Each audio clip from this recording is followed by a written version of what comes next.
अस्सलाम वालेकुम प्यारे बच्चों। कमज़ोरियाँ कभी कभार हमारी सबसे बड़ी ताकत बन सकती हैं। कुछ नया जानने को मिलता है इस कहानी में।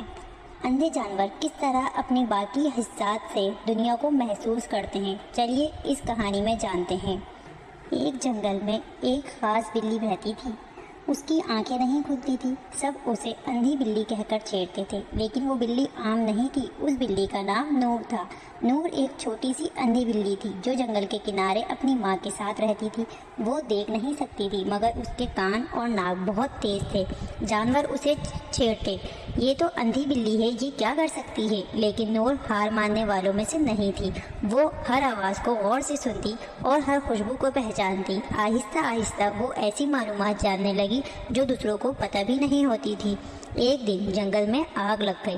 धुआं हर तरफ फैल गया और सारे जानवर घबरा गए। इन्हें कुछ नजर नहीं आ रहा था, लेकिन नूर फौरन उठ खड़ी हुई। उसने नाक से जलती हुई लकड़ी की खुशबू पहचान ली और अपने तेज कानों से परिंदों की आवाज़ें सुनी जो बचाव का रास्ता बता रहे थे। नूर ने चीख कर कहा, मेरे पीछे आओ। सब जानवर हैरान थे।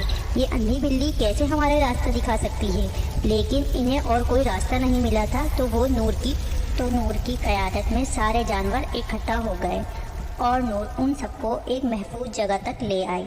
अब वही जानवर हैं जो नूर का मजाक उड़ाते थे उसे इज्जत से नूर बीवी कहते हैं, क्योंकि उसने साबित कर दिया था देखने के लिए सिर्फ आंखें नहीं, दिल और अक्ल भी होना चाहिए।